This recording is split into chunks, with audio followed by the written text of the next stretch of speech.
sale el diseño del barco, de los contenedores, por su velocidad, tienen una velocidad muy alta. La mínima velocidad de un contenedor de ese tipo como el Dalí es 9-10 nudos, cuando la normal en un barco granelero petrolero es de 5 nudos. No, que hubiera puesto remolcadores, no. Solo unos tipos de remolcadores muy especiales con una hélice vertical que se llama Boy-Schneider son los únicos que funcionan. No estaba quemando el combustible como debía y te sale el humo blanco. Y si te sale negro, quiere decir que algo tuviste de suciedad. Esto es Punto de Reunión. En nuestro episodio de hoy, en Punto de Reunión, nos acompaña el capitán Luis Jorge Treviño. El capitán Luis Jorge Treviño es piloto naval por la Escuela Náutica Mercante Capitán Almirante Fernando Silicio y Torres. Durante más de 3 décadas prestó servicios de pilotaje en el puerto de Salina Cruz, Oaxaca, a más de 10,000 embarcaciones mayores. Esto fue entre 1987 y el 2018. Es miembro del Nautical Institute de Londres desde septiembre de 1989 y participó como experto en estudios náuticos para el diseño del puerto de comercio y operaciones petroleras para el proyecto transísmico de las zonas económicas especiales. Ha sido socio fundador de diversas empresas de lanchaje y naviera desde 1989 y también ha ocupado diversos cargos en Canaco Servitur de Salina Cruz, Oaxaca, destacando en especial su periodo como vicepresidente. Bienvenidos y gracias por escucharnos en un episodio más. Capitán, muchísimas gracias por estar con nosotros en Punto de Reunión, este podcast del Hub de Seguridad, que pues bueno, como le platicábamos, es entre otras cosas su objetivo llevar un mensaje de prevención del riesgo, de gestión de la seguridad, y hoy en este episodio pues muy contentos de tenerlo por aquí. Vamos a platicar un poquito también de lo que usted ha experimentado, de toda la experiencia que ha tenido. Pero pues antes que nada, muchísimas gracias por acompañarnos aquí en Punto de Reunión. No, Alonso, muchas gracias a ti por invitarme. Pues vamos a tocar el tema principalmente que tuvo que ver con este incidente que hubo en Baltimore, el incidente marítimo gravísimo que hubo. Pero antes de pasar ese tema, me gustaría ir a la parte más básica y que nos platicara, por favor, un poco de su trayectoria. Más de 30 años prácticamente de carrera profesional como piloto naviero, como piloto naval. Me gustaría preguntar en sus primeros años, cuando pasas la adolescencia y empieza uno a buscar a qué se quiere dedicar en la vida, ¿cómo es que se encuentra con esta profesión tan bonita? ¿Cómo es que termina en esta profesión? ¿Qué es lo que lo lleva a la Capitanía de Puertos? Me llevó a la Marina, en Tampico había la universidad, el tecnológico, y ahí nací en Tampico, Universidad Autónoma, el Tecnológico de Madero y la Náutica. Y en la colonia Unidad Nacional, que era una colonia de petroleros, ahí había muchos marinos. Y entonces me dijo, bueno, fui a la náutica y ahí se estudiaba desde secundaria, salía uno de la secundaria y se iba uno ahí. Y luego, por razones, mi papá era trabajador petrolero, me consiguió un ingeniero químico, me consiguió y me fui a un viaje de prácticas de un mes en un petrolero y entonces dije, no, de aquí soy. Y ahí me quedé. Y después me fui a la náutica, entré en el 67, salí y luego tienes que hacer prácticas profesionales.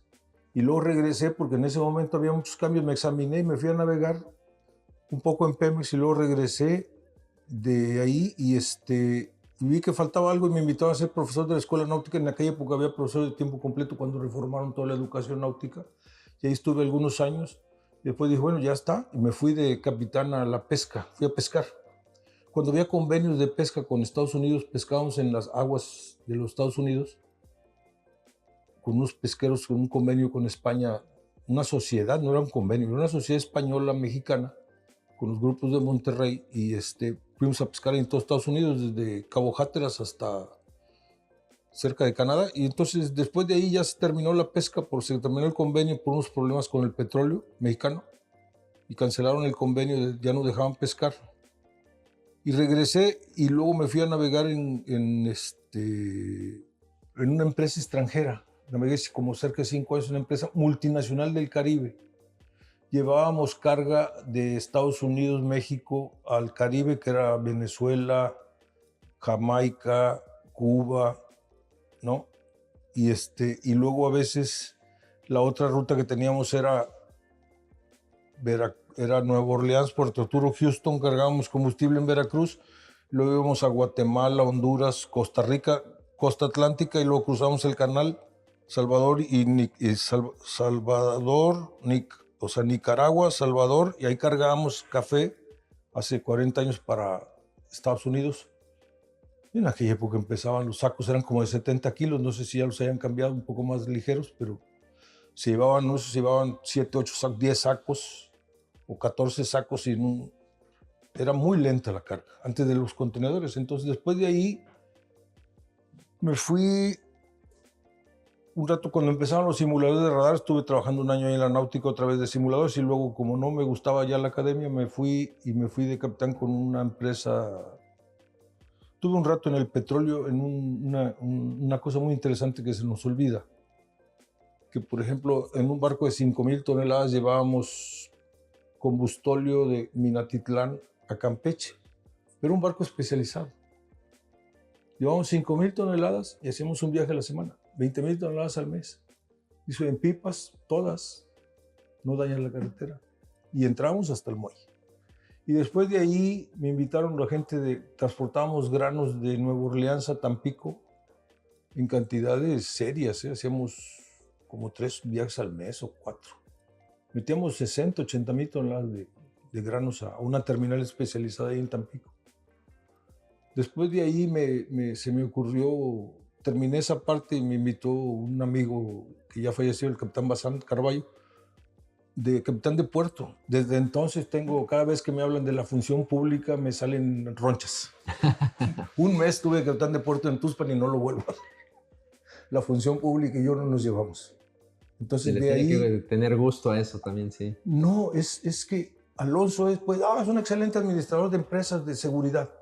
A ver, ¿de seguridad privadas o públicas? Privadas. No lo contrates en lo público porque no se va a acoplar. No es lo mismo, sí. Cuando pide un casco y un equipo, 10 equipos para la gente que va a trabajar con él, y le digas que le des un cerro de papeles para que lo llene. Y acaba uno comprando el menos eficiente y el más caro. Y el más caro. Sí. Y dice uno, no, es que aquí tienes que concursar, aquí tienes que... No, la administración pública es otro mundo.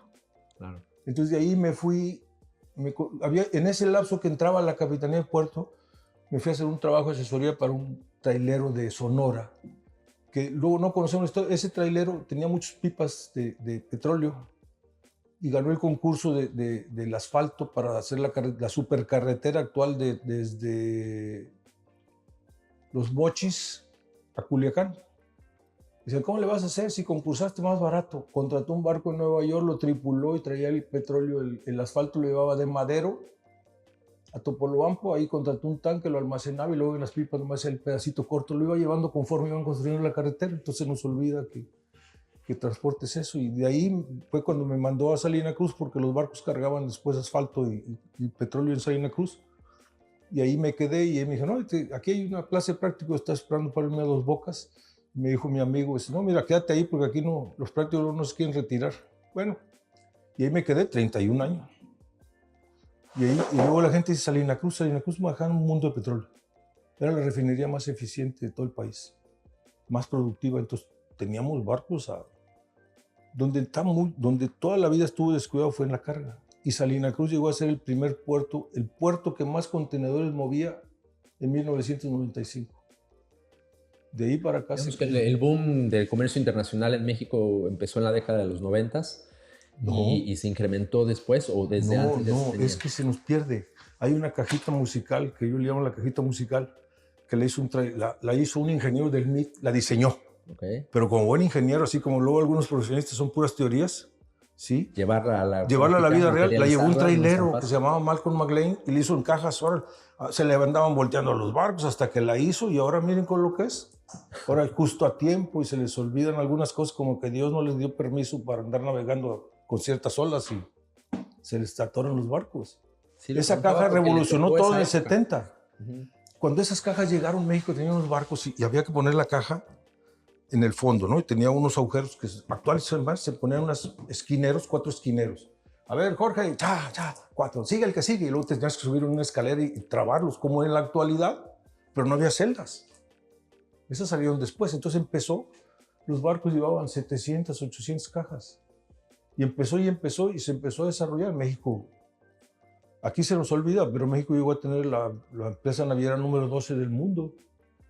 Estábamos muy bien, nomás que entonces entra todo eso y entra el Tratado de Libre Comercio, Pero ahí se nos olvida que antes del Tratado de Libre Comercio, en el 93, en el puerto de Veracruz, el don Fernando Gutiérrez y Dante Delgado tenían problemas con los estibadores porque ya nadie quería venir porque encarecían mucho los precios, porque había mucha inseguridad, robos y una serie de cosas, y una ineficiencia total. Entonces, entra la ley de puertos en el 19 de julio del 93 y luego de ahí se reforma todo, entra el Tratado de Libre Comercio el 1 de enero del 94 y de ahí para acá, que me diga Alonso qué pasó. Correcto. Todo. La crisis. Y... No, las crisis y todo, pero las hemos sobrevivido. Claro. El comercio nos ha sacado de apuros. Sí, sí, lo único bueno que dicen que dejó Salinas fue el Tratado de Libre Comercio con una posición de México con uno de los países con más tratados comerciales en el mundo, sí. Una apertura hacia Europa, hacia Estados Unidos, hacia Australia, hacia Asia. Entonces, pues el comercio se volvió súper importante. México tiene actualmente un gran comercio con China, con muchos países asiáticos. Obviamente somos el primer socio comercial de Estados Unidos. El primero. Entonces todo eso le suma a la operación marítima, pero me quisiera regresar rapidísimo a la historia, a este punto en donde usted decidió ser marino mercante. Si es que hubo un mentor, si es que hubo alguien que le recomendó, si fue una situación un vecino fortuita. me dijo que me viniera a la escuela naval, pero luego cuando vi que estaban un poco las novatadas, yo tenía 14 años y medio. De casi 15 años usted. Sí, yo entré antes de 15. Entonces, salí y todo eso, bueno, mi papá me llevó con un amigo y ahí me fui de petrolero a hacer mis prácticas que duraban 1 año y medio. Ya terminé y dije, no, sí, y ahí me seguí de la carrera. Y después de todos estos 30 años... En esos caminos es una profesión que te van enseñando los viejos. A ver, espérate, es hacer esto. Cuidado con esto. Ahí viene el norte. En aquella época había el único centro que te daba era el de previsión del Golfo en la mañana y en la tarde daba un boletín de chicharrita. Que y le no era nada preciso. ¿O sí? Sí, sí, pero ahorita te cuento la diferencia. Entonces, eso fue, pero entonces la gente dice, no, espérense, te van enseñando, los viejos te iban enseñando, no, espérate, sí tiene pinta para ser capitán. Y en aquella época tuvimos una ley muy bonancible antes del Tratado de Libre Comercio, que se llamaba Ley de Fomento y Desarrollo de la Marina Mercante. Tú naciste por los 70s, entonces has de haber oído hablar de Auber, ¿sí? El astillero, se hicieron la universidad naval, ¿cómo? La carrera de ingeniero naval, y luego acá se hizo la carrera de ingeniero naval en el TEC, en parte de metalurgia. Pues tenemos aquí una empresa de acero, ¿no? ¿Y dónde está la construcción y reparación naval en Veracruz, que era una parte muy importante del puerto? Talleres navales, ¿no? ¿Quedó? Super talleres navales, TNG. Ajá. ¿Pero dónde está TNG? ¿Cuánto pinta en la economía del puerto de Veracruz TNG? Nada. Y ya creo que ya no está operando desde la pandemia, algo así. Tiene problemas, entonces yo que sé, a veces tengo problemas porque yo me dedico a otras cosas de portuario, transporte, y hay ciertos problemas ahí. Entonces, es donde te digo, pero te van enseñando, a ver, entras, la carrera empieza, ya salí de la escuela, me fui y me fueron enseñando los viejos que ya algunos están muriendo aquí en Veracruz, de 90 y tantos años, por cierto. Entonces llegué a piloto, luego tienes que navegar así y tienes que hacer esta trayectoria. Porque entonces para ser capitán, son dos, capitán de marina y capitán de altura. Para ser capitán de marina necesitas navegar 3 años y juntar ciertas singladuras de tercero, segundo, primero o capitán. Pero no puedes ser capitán siendo piloto naval, que es cuando te gradúas la primera título. No puede ser capitán en barcos mayores de 1.600 toneladas, o sea, como un poquito más grandes que los remolcadores, el triple. Entonces no había tantos, entonces en los pesca de altura logré y saqué mi título de capitán de marina, ¿no? Entonces luego de ahí me contrató un capitán amigo y me fui a los extranjeros. Y cuando se te atoraba, pues le preguntabas a los veteranos. Y luego cuando llegué a piloto, uno de mis mentores fue un capitán aquí de Veracruz, capitán Jaime Delgado. Entonces te enseñaban, no, espérate, no, quédate tranquilo, esto, lo otro, porque eran servicios portuarios. Tú pasas de ser un marino donde estás solo y tomas las decisiones tú solo y le avisabas por telegrafía al dueño del barco o armador, ¿sí? A un puerto donde tienes que tomar, el capitán de puerto es la autoridad, el capitán del barco es el que manda, y tú eres un asesor del capitán del barco bajo sus órdenes. ¿Y los tres tienen las mismas jerarquías? No. ¿Quién tiene la mayor jerarquía? A ver, en la marina el cambio es, la autoridad marítima es el capitán del puerto, ¿sí? Es la autoridad del puerto, ¿sí? Y luego viene la autoridad del barco, es el capitán. El capitán del barco. El piloto de puerto es asesor del capitán, pero está en una posición complicada porque la gente no lo entiende. Revisen la Ley Federal del Trabajo y dice que el piloto práctico de puerto, o que sea práctico, creo, está subordinado a las órdenes del capitán, o sea, es un subordinado del capitán. Sin embargo, he visto que el capitán del barco a veces le cede el control completamente del barco No. al El único operador o al piloto de puerto. No, a ver, sí. Eso es donde y es toda una ceremonia. Bueno, a mí me tocó una vez verlo y es muy bonito. Sí. Es toda una ceremonia. Despacito.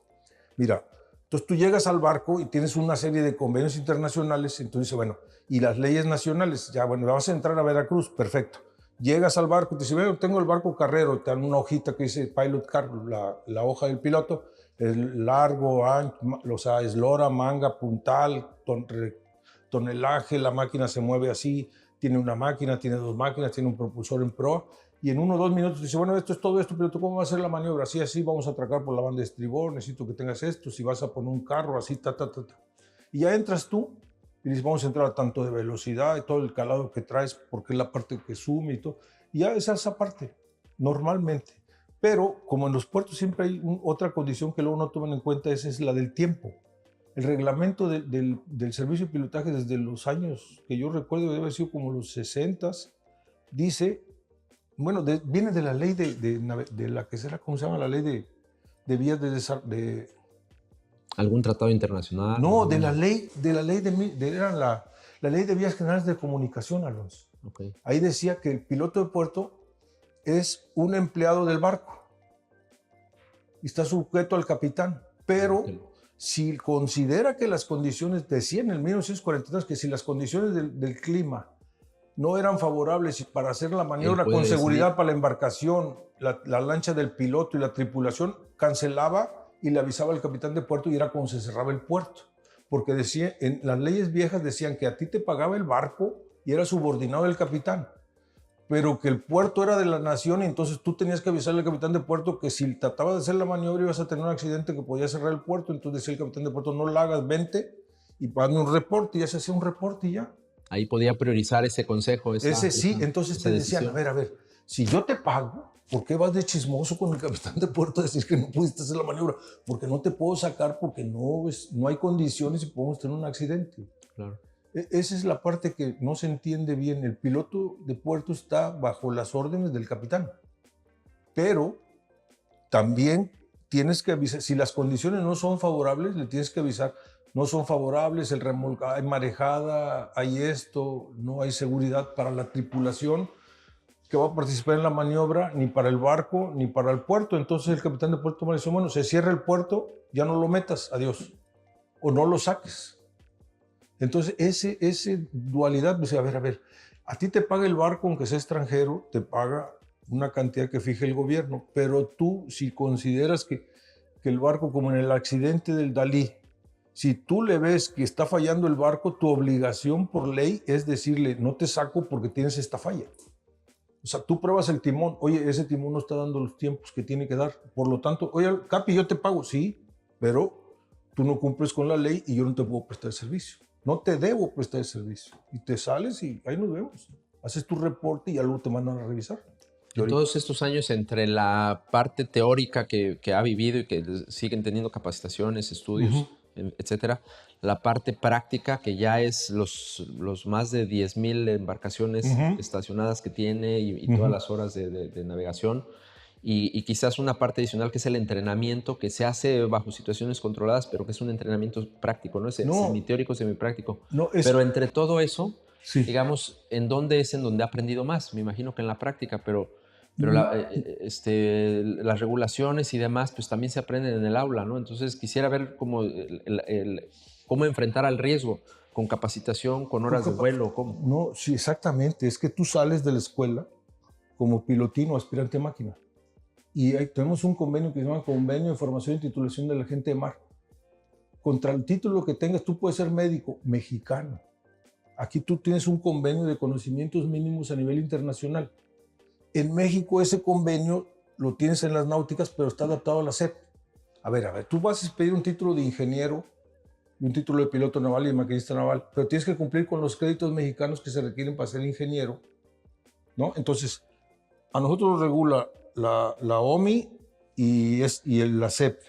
Después terminas ahí, ahora tienes que hacer prácticas, entonces tienes que hacer 12 meses de prácticas y a través de tus certificados de navegación en las capitanías bien hecho, ya terminaste. Bueno, ya terminaste, pones en la náutica y pasas el examen médico, tienes que hacer un examen que tiene como 7 conceptos.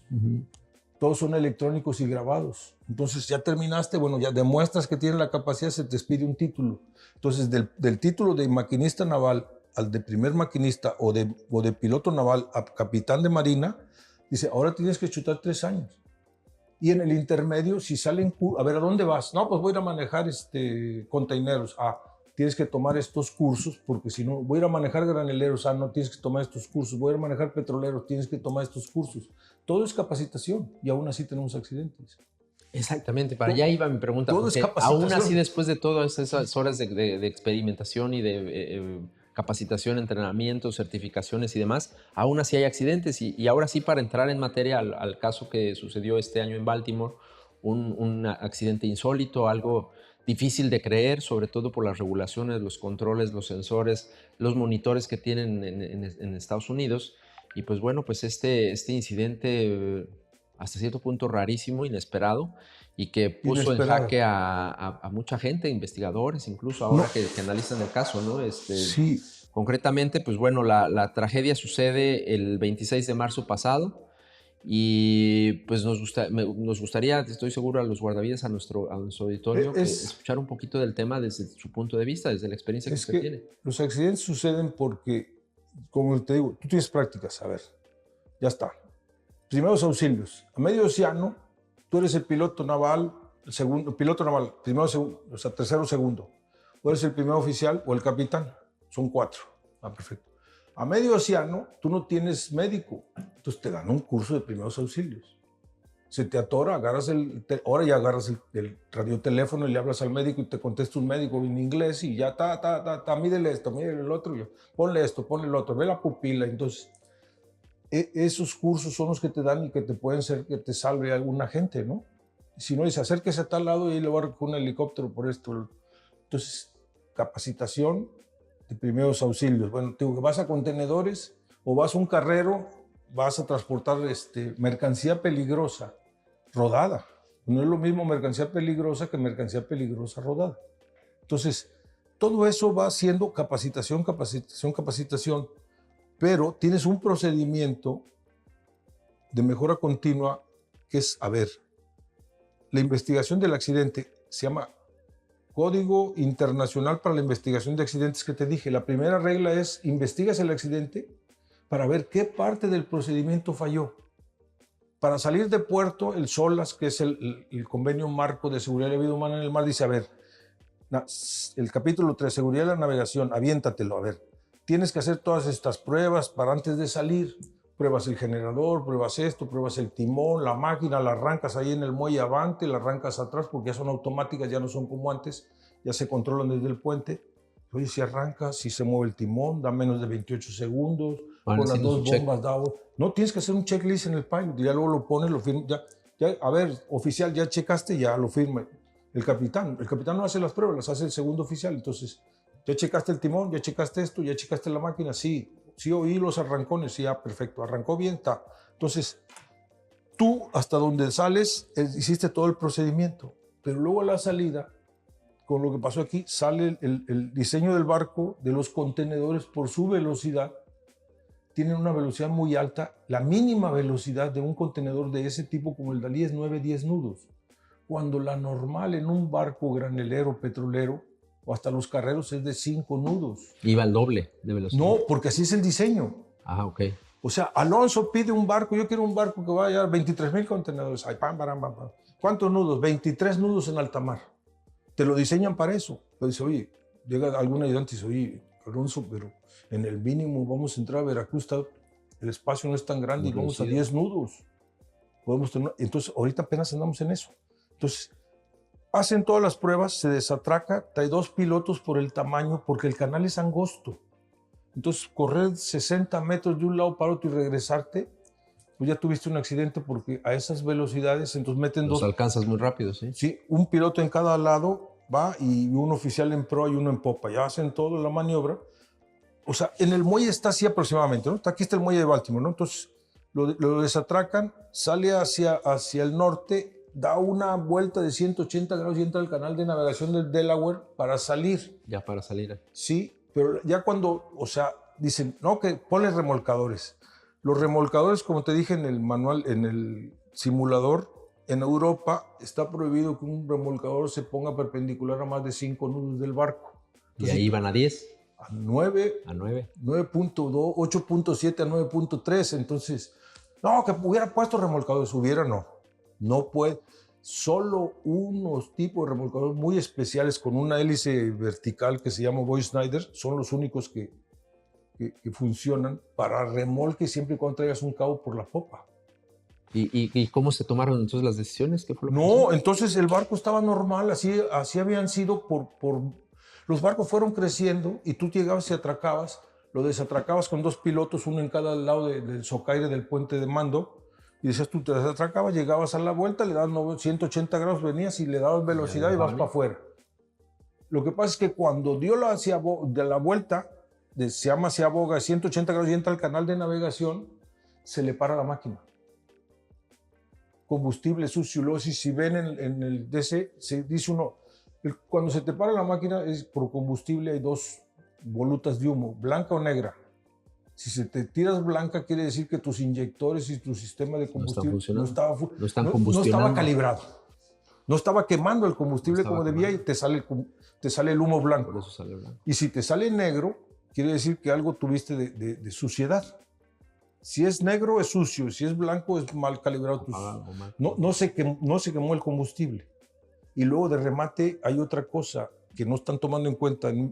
A ver, el barco está atracado aquí, tú haces la prueba de arranque avante, atrás, pero lo tienes que hacer con combustible que cumpla con las normas de los Estados Unidos. El diésel que se usa en Estados Unidos es de 2 parts por millón o 3 parts por millón de azufre. Nosotros, el azufre es un problema porque luego es un problema de contaminación y otras cosas. Entonces, en Estados Unidos, tú desde que entras a las 200 millas, el Dalí, cuando vino de entrada, a las 200 millas en la zona económica exclusiva, ahí tiene que ya entrar quemando combustible de muy bajo azufre, ultra bajo azufre, que son dos o tres. Por norma. 5 parts por millón medioambiental, máximo. me imagino. Sí, y si no, ahí sí, la multa que preguntó Jorge, ya sí tiene ceros y es en dólares. Ceros y muchos. Muchos ceros.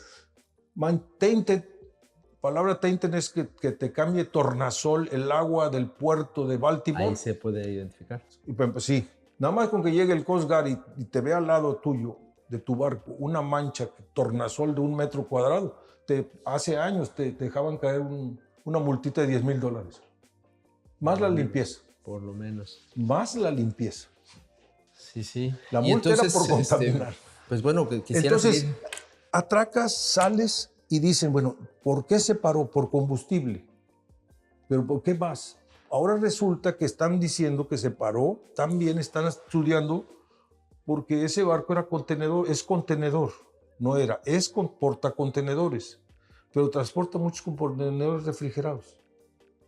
Entonces, esos barcos tienen un tablero, todos los barcos tienen un tablero, porque se usan generadores, se usa 440, luego se convierte en 220 y 110. Depende y luego los enchufes de los contenedores cambian también. No, de qué voltaje son, normalmente son 220 volts. 220, sí. 220. Entonces, los barcos tienen que traer los tableros y mandar las frecuencias del voltaje para el tipo de país donde vayan. Claro. Entonces, estaban consumiendo, ahora dicen, están analizando porque estaban consumiendo una gran cantidad de electricidad. Innecesaria porque no le cambiaron la... No, están en la mejora continua, están estudiando, porque a lo mejor tienen que reformar el capítulo 2 del SOLAS, que se llama diseño 2.1, que es donde te dice hasta de qué son las paredes. O sea, una mesa no se puede quemar, si se quema, tiene que quemarse a 400 o 600 grados. y aparte de todo no debe echar humo. Entonces aquí dicen, a ver, tu tablero de electricidad Debe de indicar. a ver, pero este tipo de embarcaciones es probable que tengan que reformar. Es decir, si vas a traer de los 20,000, vas a traer 1,200 contenedores refrigerados, tus tableros deben ser esto para que no nos pase como la electricidad, que cuando hay un consumo se te apaga. Aquí, al revés, aquí si los vas a poner, probablemente tengas que llegar al doble, que es como se llama, no sé si has oído hablar de redundancia, ¿han oído hablar de redundancia? Uh-huh. O sea, a ver, ¿cuántos consumen mil cajas de refrigeradas? Por decir una cantidad, X kilowatts. Pues tú tienes que traer el doble. No necesariamente. No, cuando te lo ponen reglamentario, sí. Si es de carga fría y tiene que llegar sí, fría. Tienes carga fría y si tienes redundancia. carga fría y carga seca sin refrigerar y tu consumo de carga fría total da 100, a ti te van a obligar a traer capacidad de generación de 200. Por lo menos 200. Por lo menos 200 y que entre en automático. Cuando tenga por ejemplo, cuando llegue a tal porcentaje, el primer generador entra el segundo. Porque tenemos un generador de emergencia, pero es para alumbrado y para cosas muy simples. Uh-huh. El timón y todo, pero no es para todo un barco de ese tamaño. Y esto va a meritar, me imagino, que haya modificaciones en los procedimientos de este puerto, ¿no? Y a lo mejor de todos de todos los puertos del mundo, porque es muy probable que... ¿Comparten esta información también? Sí, no, toda la información se comparte. Toda la comparte el NBTI de Investigación Accidente de Estados Unidos, todo se comparte. Entonces, lo que sucede en el sí, canal de Suez, lo que sucede en el canal de Panamá, sí, lo que sucede en una maniobra como esta, en una... lo que sucedió en el canal de Suez, y luego te comparten por las aseguradoras. Dice, oye, es que dices tú, bueno, el punto es que tumbaron en Turquía, llegó un barco de contenedores y no entró muy paralelo, entró un poco en diagonal y con la proa que tiene la parte salida, tumbó 3 grúas de contenedores.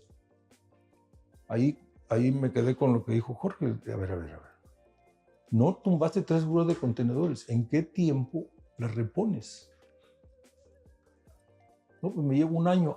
¿Y cuántos contenedores va a dejar de mover tu terminal y cuántos reclamos vas a tener por incumplimiento, por un accidente? Entonces, ¿de qué tamaño va a ser el reclamo? Claro. 3 razones para pertenecer al Hub de Seguridad. 1. Obtener información de primera mano de expertos nacionales e internacionales. 2. Capacitarte en nuestra plataforma y campus virtual con cursos certificados. Y 3. Ser parte de la comunidad digital de prevención y seguridad más influyente en Latinoamérica. Síguenos en nuestras redes como @el Hub de Seguridad MX.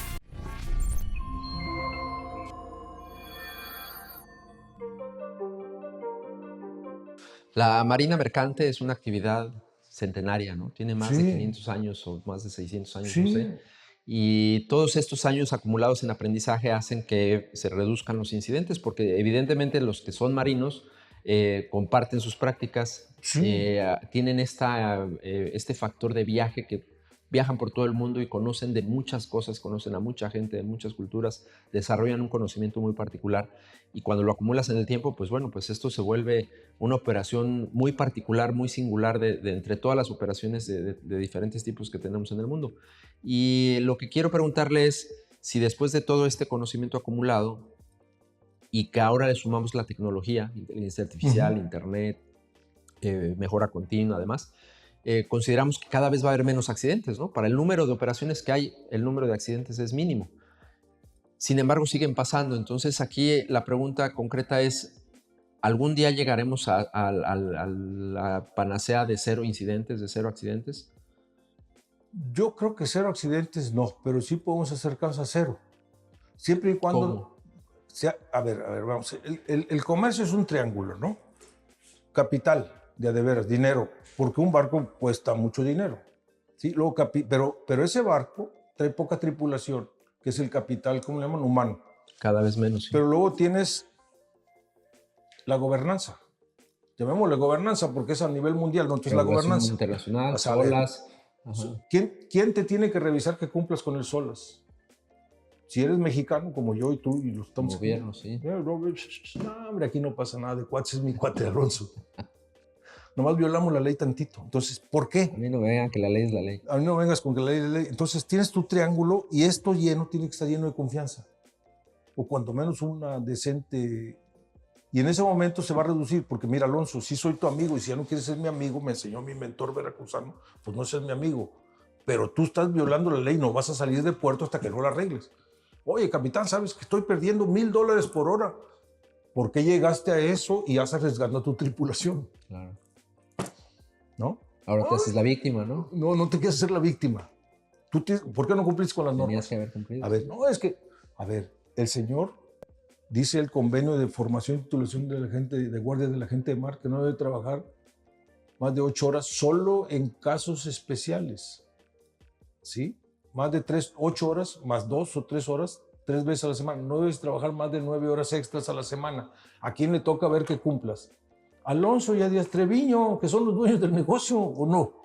No, es que ellos trabajan, les gusta trabajar. No. Puede gustar trabajar, pero tú como patrón sabes que estás violando un convenio internacional y estás violando la ley. Y a veces también hay negligencia del patrón, ¿no? Dice, Negligencia pues, del ¿qué tanto patrón? es tantito? Pues te la puedes aventar, sí, Sí, pues, sí, me echo sí. un café y con eso, Me órale. echo un café y ya estoy. Y un pan, y dame Como un los café. operadores de tractocamiones, ¿no? Que se avientan Un café y 20 horas seguidas. 20 horas. Entonces, a ver, si ya sabes que no debes violar la norma, ¿por qué la violas? A ver, los mandas aquí, tenemos las plataformas. Ahí tienes un convenio especial. Trabajas 12 horas diarias, perfecto. ¿Cuántos días? No más de 28 teóricamente y debes irte a tu casa 14 días a 28 días. 14 mínimo, 28 si es decente. Entonces, ¿de quién corresponde? Al patrón y al trabajador. Pero ¿quién debería vigilar que el patrón y el trabajador cumplan? La gobernanza. A ver. ¿Por qué? Porque la ambición humana, dijo un científico que era físico, ¿no? Y la estupidez son más grandes que el infinito. Sí, Yo coincido. sí. Estoy ganando dinero y te pierdes. Entonces, a ver, gobernanza. No, ellos tienen que bajar y tráeme a 2. ¿Cuándo? Te doy 2 días. Órale, vámonos. Y les das 28. ¿No?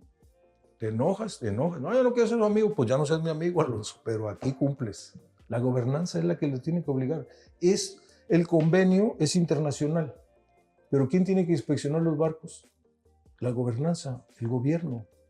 Tú debes inspeccionar el 20 al 30% de los barcos que arriben al puerto de Veracruz que cumplan con los convenios que tú tienes firmados. México emite muchas licencias para ese tipo de embarcaciones, es decir, ¿nos toca ser quienes aplican esa gobernanza a muchos barcos mexicanos? No, a ver.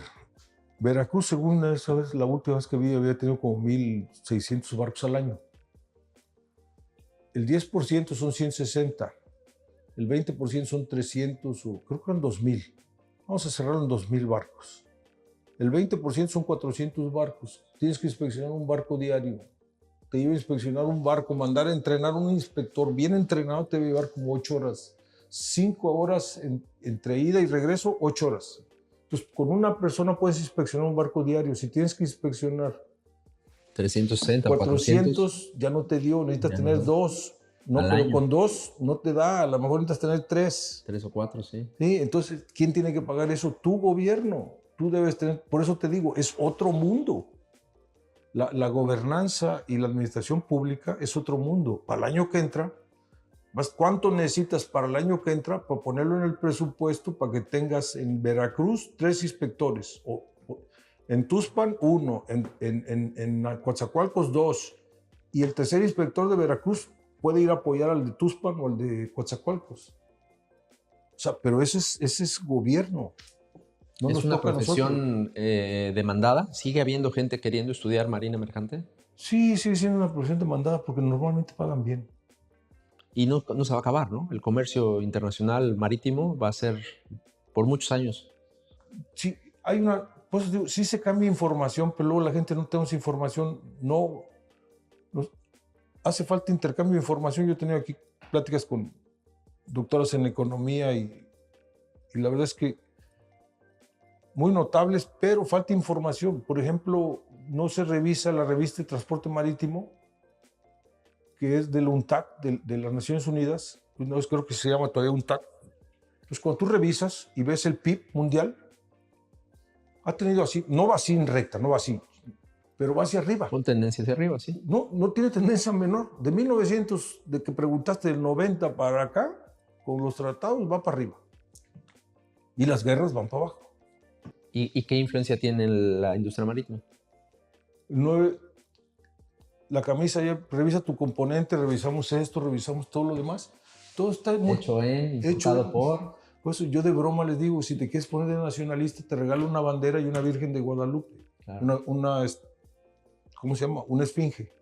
Te pago el boleto de ida a Chapultepec, en ADO, te tiras del castillo y cuando te estrelles vas a llorar. Porque la bandera es hecha en China y la Virgen también. También, sí. Entonces, sí. ¿dónde está tu nacionalismo?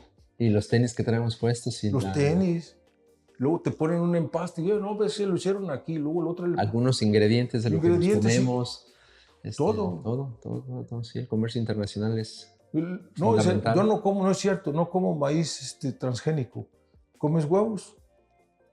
¿Con qué alimentan a las gallinas y a las vacas? Oiga, capitán, ¿un incidente como este que pasó en Baltimore se pudo haber dado en México? Sí se pueden dar. No tengo memoria de un incidente de ese tamaño. Entonces le quisiera preguntar, ¿ha pasado algo así de grave en México? En México... ¿Con un daño colateral hacia una infraestructura civil, un puente? No, que yo me acuerde. El último accidente fue hace como 50 años, en el puente de Coatzacoalcos.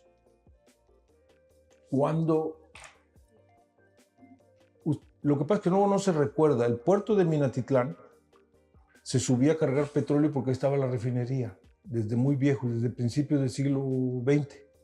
Entonces subían barcos, y luego después que ya no se pudieron subir a Minatitlán, pusieron una terminal adicional en Nanchital. Ahí en Nanchital salió un barco y le pegó el puente número, al Cuatza 1, y ahí estuvo como 10 o 15 días en problema. ¿Se atoró o se siguió? No, tumbó el puente y luego siguió. Tiró el puente. Entonces, es esa parte, ¿no? Tumbó el puente y siguió. Pero se quedó sin salida muchos productos y entonces, para evitar accidentes, se hizo la terminal de Pajaritos, porque venía lo del boom petrolero y ya no ha habido accidentes así. Bien. Hemos escuchado algunos accidentes, sobre todo petroleros, de embarcaciones que se encienden, plataformas con algún tipo de accidentes. No son los mismos regulaciones, ¿no? Eso ya es aparte, es más de los controles que tiene Petróleos Mexicanos. El problema serio ahí, vuelvo a la gobernanza. En el caso de Pemex es juez y parte. Claro. ¿Quién pone el director de Pemex? El presidente. ¿Y quién pone a la autoridad marítima? El presidente. Entonces, ¿cómo vas a ir a multar? Claro. ¿Te vas a multar solo? Tiene que haber una cosa. Y si no más. Reservan el expediente 5 años por seguridad nacional y pues ya no nos enteramos de lo que pasó. Cuando hablan de seguridad nacional, hablaste de un tema de seguridad nacional. Hablaste de un tema de seguridad nacional y yo les hago una pregunta. ¿Dónde se hizo el primer centro de previsión meteorológica en el país? Aquí. ¿En Veracruz? Sí. Y revisa en el celular a ver si encuentras el boletín de hoy a las 6 de la mañana de todo el Golfo de México. ¿Desde Veracruz? No, está cerrado. No le dieron presupuesto, ve tú a saber. Entonces, ¿dónde está la gobernanza? Viene un ciclón y vamos a tener que recurrir al National Hurricane Center de Miami para ir siguiendo las trayectorias. Como pasó en Acapulco, con Otis. Pasó en Acapulco. Eso es seguridad nacional. Una situación de emergencia inminente, porque sí sucedió en un lapso de tiempo muy corto, fue algo atípico. Sin embargo, no estaban Pero dando no el tan sistema atípico porque cuando estás en el negocio, ¿sí? Metieron un cazahuracanes cuando ya estaba en zona económica exclusiva. Un avión. Y eso no lo hacen. Alonso, ahí te va. Y Alonso estaba echando relajo. Sí, claro. Fue una brutal... O sea, yo estoy de acuerdo. Tú puedes poner a quien te pegue la gana si el negocio es tuyo. Pero la administración pública, que sea tu amigo, no quiere decir que sea el mejor. Insisto, tú puedes ser un excelente administrador privado. Y para mal ejemplo está un señor botudo que vive en Guanajuato. Como Coca-Cola fue bueno. Sí, sí. Como presidente, más o menos. No. Como dicen los gringos, MPI, los españoles. Como empresario de la marihuana, bueno, ¿no? Bueno. Pero como privado, bueno. como presidente de la República, MPI. Eso los españoles no lo podemos decir aquí porque estamos en público. Para hacerse de pozos de agua también salió bravo. Sabiendo, él usó la seguridad nacional para hacer negocio. Correcto. Él usó la seguridad nacional. La seguridad, Eso confunde la delgada línea entre lo que es de seguridad nacional y lo que no. Por ejemplo, el Tren Maya lo reservaron como seguridad nacional y pues es de uso público, ¿no? Es de uso civil. No, a ver, es que, ¿quién es el principal? Hay una ley de seguridad nacional. ¿Quién es el principal terrorista del mundo? Dios. Pronostícame un terremoto de 7.2. No lo vas a pronosticar. Puedes pronosticar el huracán Otis y te cambió en un lapso de tiempo que te agarró como mal parado. Sí, sí, velocidad y trayectoria. Velocidad y trayectoria. No, todavía no viene. Bolas.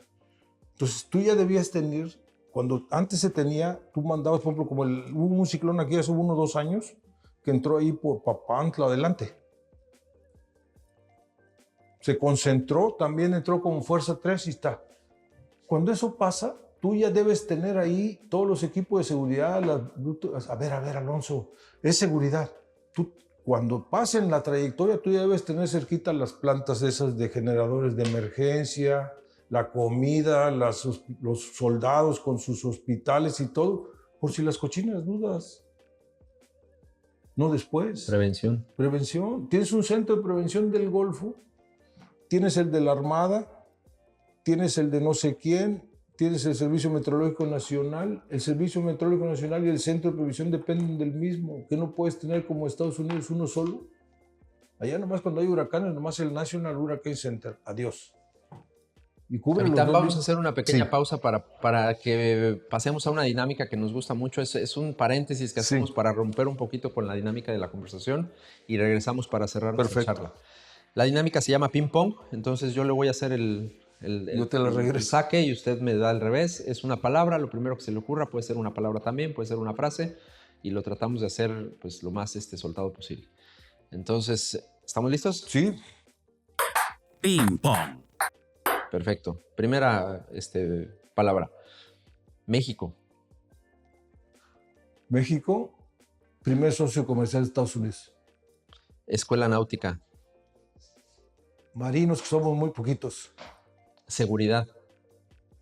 Nos hace falta mucho. Regulación. Las firmamos, pero no se cumplen. Embarcación. Sirven para reducir los desgastes de carreteras. Veracruz. ¿Estado o puerto?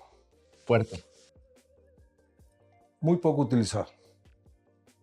El futuro de México. Brillante si nos ponemos de acuerdo. La familia. Tenemos problemas de educación. Ping pong. Y para ya ir cerrando, pues me gustaría preguntarle si usted considera que con el tema del cambio climático y los fuertes calores que estamos viviendo, esta onda de calor también completamente atípica, estamos rompiendo niveles de temperatura y pues todo indica que cuando se dan estas variables hay muchas posibilidades de que venga una temporada de huracanes más fuerte. ¿Estamos ante una posibilidad como esta? Sí. Dice, hay que revisar, ustedes están en seguridad, tienes que revisar el pronóstico de huracanes que se revisa por 2 secciones, la del Caribe Atlántico y la del Pacífico. Yo calculo que este año, si entre el día 10 y el día 20 de junio, se forma la primera tormenta tropical ahí en el Golfo de Tehuantepec. Entonces sí. Ya estamos a nada, unos días. Bueno, yo me acuerdo porque en el 17, yo me retiré en el 17 y en el 17 hubo una tormenta, no, hubo una depresión tropical, que es cuando todavía no le pones nombre, se apareció ahí en el Golfo de Tehuantepec, traía todas las posibilidades de hacerse tormenta tropical y huracán. Y de repente agarró y corrió para el norte, se estrelló contra las montañas oaxaqueñas y de tener el 5% en la presa de Benito Juárez, hubo que abrir, a los 5 días hubo que abrir las válvulas porque ya estaba llena. Una cosa típica, ¿no? Una cosa normal. La cantidad de agua que cayó en una noche. No, es que un ciclón tiene una... Ustedes no sé si recuerdan cuando se acabó cuando iba por la Costa Esmeralda. que llegó un cicloncito chiquitito, una tormenta tropical con nombre, entró, se pegó con las montañas de Veracruz, se regresó el agua y arrasó la carretera y a todo el mundo. Sí. Es El que- huracán Carl en Veracruz también tuvo un fenómeno similar. Entró por Poza Rica, por más o menos la Sí, zona pero de aquí Costa entró uno Esmeralda. hace años. No sé si ese es el que menciona. Y bajó por dentro y salió por aquí, por Boca del Río, por Veracruz. Y causó mucho desastre. Ese también, mucha pero hubo inundación. otro que pegó hace unos 10 años aquí, que yo me acuerdo porque mi mujer estaba aquí con mi hija, aquí cerquita, en Jardines de Virginia, en un condominio. Se inundó también ahí. No, yo le dije, salte. Mi hija tenía una camioneta sub y iba, nada más a ti se te ocurre, que quién sabe qué. Pasaron con Somaloapan y dejó de llover. Cuando llegaron a Salina Cruz había un desastre y estaba cerrado las protestas de por allá. Ya llegaron ahí, llegaron a la canal, el papá, todo es bien escandaloso y todo. Ese me acuerdo que rompió vidrios, un desastre aquí en Veracruz, entró directo aquí en Boca ese. Y le decía, no, a ver, ha llovido mucho y la mancha del satélite, decían los americanos, que el agua dulce de los ríos de Veracruz de aquí llegaba como a 50 kilómetros afuera. Entonces el ciclón se alimenta de agua y entre más dulce sea el agua, más fácil evaporo y más fuerza agarro yo. Entonces, dice, no, que no, ¡pum! Y nos pegó. Falta de previsión. Si ahora se pueden seguir las trayectorias hasta en el celular. Digamos que estando en costa, México tiene muchos litorales y una buena parte del territorio es susceptible a huracanes. Entonces, ¿por qué no hemos iniciado una campaña de simulacro de huracán? Tenemos los simulacros de temblor, por ejemplo, que ya es una cuestión que se hace en todo el país, lo celebramos o lo conmemoramos en cada septiembre, recordamos los incidentes que pasaron pues ya dos veces, en el 85 y en el 17, y ya hacemos estos simulacros ya con cierta frecuencia en todo el país. Pero ¿por qué no hacemos simulacros de huracán? El primer simulacro que tendríamos que hacer era el del agua. A ver, ¿cuál es el problema del Valle de México ahorita, de la Ciudad de México? No, pues la escasez de agua, sí. ¿Y de Hidalgo? Lo mismo. ¿Por qué el mexicano vive fíjate, el mexicano aquí ve Veracruz y la gente se va para Jalapa, arriba de los 1000 metros, dicen los estudiosos del UNAM. México es uno de los pocos países que solamente el 30% vivimos en los 11,000 kilómetros de costa. La pregunta es, ¿cómo vas a darle agua? Me mandó un amigo mío que fue... Al Valle de México, que además está a 2,800 Luego metros de les altura. mando para que vean las cifras alarmantes. Sí. A ver, ¿cómo le vas a dar agua y cómo vas a construir viviendas con agua donde tú tengas que usar el agua y el agua de ciertas cosas se vaya a los sanitarios y se reuse? Y luego la pases a las plantas de tratamiento y luego la eches a los jardines. Si tienes que construir, creo que 25,500 casas diarias de 80 metros. ¿Cómo? Oye, si fuera ingeniero civil aquí, de los que están aquí cerquita, pues sería un negociazo, pero no hay capacidad para eso. Entonces, lo primero que tendríamos que hacer es ver el agua. Simulacros de escasez de agua. En Veracruz, hemos tenido 3 semanas con una gran crisis de agua, o un poquito más. Una gran crisis de agua. Y luego 2, cuando llueve fuerte, hay ciertas áreas de Veracruz que afectan al puerto porque se inundan las calles hasta con 1 metro. Quiere decir que nuestra planeación de drenaje fluvial no es buena. El año pasado se inundó donde están las olas. ¿Y qué no podemos hacer drenajes fluviales? Como eran las viejas carreteras que tenían los tubos de los ferrocarriles. Lo primero que tenemos que hacer es, a ver, ¿dónde hay agua y dónde tenemos que mandar a la gente a vivir? No es más fácil pasar las fábricas hacia donde hay agua y construir gente poco a poco.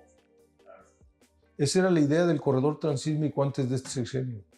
Hacer parques industriales, no en las ciudades concentradas, sino ir extendiéndolo a todo lo largo del istmo de Tehuantepec y Coatzacoalcos. Las zonas económicas especiales, ¿no? Zonas económicas especiales. Igual el programa no era el corredor transísmico, el programa se llamaba Zonas Económicas Especiales, era Michoacán, Oaxaca, Istmo, incluido Coatzacoalcos, Dos Bocas, todo el estado de Campeche y Progreso. Entonces, ir bajando a la gente donde hay agua. Es más fácil, ya por ejemplo, Monterrey y toda la zona, y ya estás en otro mundo, pero el agua es un problema. Y va a ser cada vez más complejo, Más. ¿no? Ese tema. Más problema, más complejo. Entonces, por ejemplo, le dice a la gente, a ver, yo vivo en un fraccionamiento y tratar el agua, a ver, tienes que consumir el agua ustedes, ¿no? Y luego hay que recopilarla en 2 tipos de drenajes, el drenaje pluvial y el drenaje sanitario. En el drenaje sanitario lo recolectas y lo mandas a una planta y lo tratas. Y luego, y si la puedes desechar, la analizas y la puedes desechar al momento. Entonces me dijo un ingeniero, mira, la pasamos a pipas, la regamos y se recupera el 50% de esa agua, ya llega a los 30 y tantos metros sin coliformes, los poquitos que pueda haber no los llegan y se recupera el 50% de los mantos freáticos. Y luego dice la gente, es que me cuesta 50 pesos mensuales. Ay, Alonso, cuando no tengas agua te va a costar la vida. Vas a pagar lo que sea. Vas a pagar con tu vida por falta de agua. Sí. Punto. Sí. Entonces necesitamos ser conscientes. El agua es un problema. Esa sería mi última pregunta. Vamos a la última y ya terminamos para preguntarle que nos dé un consejo de prevención. La última y nos vamos.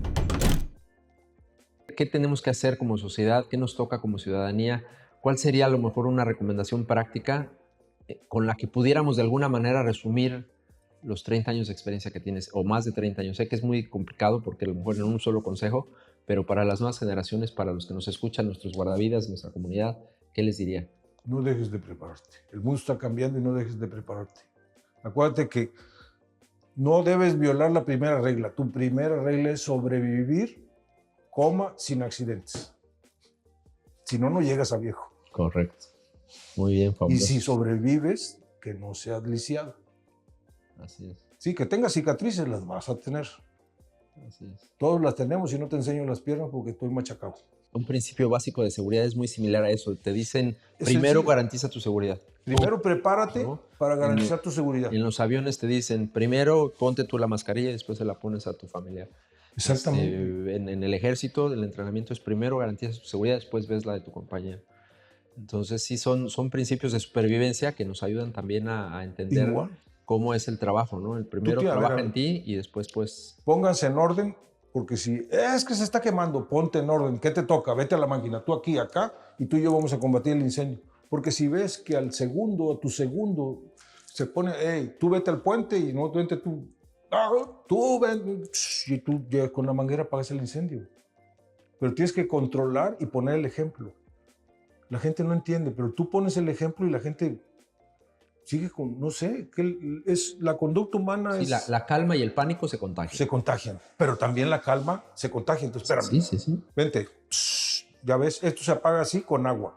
No un extinguidor, no, este incendio se apaga con agua, pero ya sabes que si se incendia, se apaga con agua. Entonces, prevención. Cultura de prevención. Llevar esa práctica, ese conocimiento Sí. de laboratorio al momento. A ver, voy a entrar a Pemex, voy a entrar al puerto. A ver, ¿qué tienes que hacer? Tienes que identificarte como puerto seguro, tienes que mandar tu identificación para el servicio que vas a dar. Ay, ¿qué más? Tengo que llevar casco con barbiquejo. No puedo llevar barba, perfecto. Puedo llevar rasurado, pero tengo que ir rasurado, perfecto. ¿Qué más? Camisa de seguridad. No se vale poliéster. Algodón, manga larga. Algodón, manga larga, ya estás. Tienes que llevar zapatos con puntera. Por tu edad puedes llevar zapatos con puntera de Clever. Ah, bueno, vas aquí, ya sabes a dónde, a 1 de mayo o qué. Ahí venden unos con puntera, bien caros. Entonces, ahí está. Pantalón de mezclilla, sí puedes, pero tienes que llevar una camisa de algodón, tienes que llevar esto, tienes que llevar tus guantes. Ah, ya está. Chaleco de seguridad. Chaleco antirreflejante que se vea de colores. Pero es que, a ver, así tienes que ir. Yo todavía tengo mi chaleco. Abren ahorita, los llevo a mi camioneta, abren ahí, sacan unos 2 zapatos con puntera Clever del 6, del 7. Con eso, oiga, espérate, lo que no sé es la camisa. Creo que sí tiene un poco de poliéster. Nunca tengo yo ropa de algodón. No tengo nunca ropa de poliéster, ¿eh? No me gusta. Por razones de seguridad. Excelente, capitán. Pues muchas gracias. Ha sido una gran charla. Le agradecemos mucho de parte de todo el equipo del Hub de Seguridad y de Punto de Reunión. Muchísimas gracias. Acuérdate que safety first. Practícalo. Así es, y así terminamos para que este consejo también se lo lleven toda nuestra comunidad de guardavidas. Agradecerles a todos por habernos seguido en este episodio, agradecerles sus comentarios, todo lo que nos mandan. Lo estamos recopilando para seguir seleccionando los mejores temas para estar muy a la vanguardia, como siempre, con todos ustedes. Síganos en nuestras redes sociales, no se pierdan el lanzamiento de nuestra plataforma, que estamos ya a nada de tenerla completa. Les agradecemos mucho su atención y hasta pronto. 3 razones para pertenecer al Hub de Seguridad. 1. Obtener información de primera mano de expertos nacionales e internacionales. 2. Capacitarte en nuestra plataforma y campus virtual con cursos certificados. Y 3. Ser parte de la comunidad digital de prevención y seguridad más influyente en Latinoamérica. Síguenos en nuestras redes como @el Hub de Seguridad MX.